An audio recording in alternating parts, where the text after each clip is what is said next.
ফের একবার বোমার আওয়াজে কেঁপে উঠল ভাটপাড়া। গত কয়েকদিনে বাংলায় একের পর এক জায়গাতে বোমা বিস্ফোরণের ঘটনা ঘটেছে। এমনকি বিস্ফোরণের ঘটনাতে শিশুরা পর্যন্ত আক্রান্ত হয়েছে, যা নিয়ে বারংবার পুলিশ প্রশাসনের ভূমিকা নিয়ে প্রশ্ন উঠছে। এমনকি রাজ্যে আইন শৃঙ্খলা নিয়েও প্রশ্ন উঠতে শুরু করেছে। আর এই ঘটনার রেশ কাটতে না কাটতেই ফের একবার বিস্ফোরণের শব্দ বাংলাতে। ঘটনাস্থল সেই ভাটপাড়া। এর আগেও একাধিকবার বোমাবাজির ঘটনা ঘটেছে এই ভাটপাড়াতে। এমনকি বিজেপিতে থাকাকালীন সাংসদ অর্জুন সিং এর বাড়ি টার্গেট করেও বোমা ছোড়া হয়েছে বহুবার। বারবার ভাটপাড়ার পরিস্থিতি নিয়ে আলোচনা হয়েছে। এর মধ্যেই ফের একবার বোমাবাজির ঘটনা সেই ভাটপাড়াতেই। এবার ভাটপাড়া পৌরসভার 17 নম্বর ওয়ার্ডের মোমিনপাড়া শীতলা মন্দির এলাকায় একটি বিয়ের বাড়ির অনুষ্ঠানে বক্স বাজানোকে কেন্দ্র করে এলাকায় বোমাবাজির ঘটনা ঘটে। বিয়ে বাড়ির আমেজ তখন সপ্তমে, একদিকে ডিজে, অন্যদিকে সানাইয়ের সুর। সবকিছুকে ছাপিয়ে আচমকাই পরপর বোমা ফাটানোর শব্দ। প্রথমটায় অনেকেই মনে করেছিলেন বিয়ে বাড়িতে শব্দবাজি ফাটানো হচ্ছে, কিন্তু ভুল ভাঙে আহতদের আর্তনাদে। আবারও ভাটপাড়ায় বোমাবাজি। উত্তর 24 পরগনার ভাটপাড়া পৌরসভার 17 নম্বর ওয়ার্ডের মোমিনপাড়ার শীতলা মন্দির এলাকায় বিয়ে বাড়ি চলাকালীনই বোমাবাজি হয় বলে অভিযোগ। এলাকায় এই ঘটনায় চাঞ্চল্য ছড়িয়েছে। ঘটনায় আহত হয়েছেন 4 জন। ঘটনায় এখনো পর্যন্ত কাউকে গ্রেপ্তার করেনি পুলিশ। ঘটনার তদন্ত শুরু করেছে পুলিশ। পুলিশ ও স্থানীয় সূত্রে জানা গিয়েছে, জগদ্দল এলাকার বাসিন্দা সুরেশ মাহাতোর বাড়িতে বিয়ের অনুষ্ঠান ছিল। বিয়ের আমেজ তখন তুঙ্গে, সকলেই হুল্লোড়ে মেতেছেন।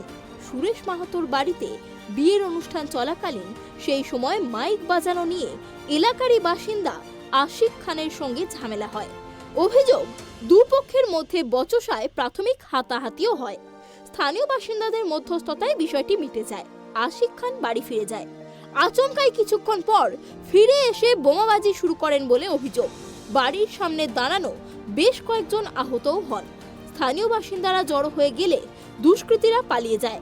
এই বোমাবাজির নেপথ্যে আশিক খানেরই লোকজন রয়েছে বলে অভিযোগ উঠছে। करो, हम लोग ड्यूटी वाला आदमी है। वो बोला कि नहीं, बॉक्स आस्ते नहीं होगा, इसी को ऐसे झमेला पड़ा है। वो उसका लड़का लोग टीटागढ़ से लड़का मंगाया था और लड़का लोग को घेर के आया। लड़का लोग बैठ के वहाँ पर था, घेर के लड़का लोग को मारा है। एक ठो लड़का का नस काट दिया गया है, एक लड़का को बम से मार दिया है। 3 ठो बम चलाया है। घर का कोई आदमी का इंजरी हुआ है? हाँ, मेरे लड़का का हुआ है। मेरा हालत कैसा है? बहुत सीरियस है। शादी उसका भतीजा का, उसका शादी था। अच्छा। बोल के बॉक्स बज रहा था, खाली इतने ही बोलने गया है कि बॉक्स आस्ते करो। हम गए थे बोलने के लिए। हाँ, हाँ। उसके बाद वो गाली गलौज करने लगा। किसी का बच्चा अगर माँ को कोई गाली देगा तो कोई बर्दाश्त नहीं करने सकेगा।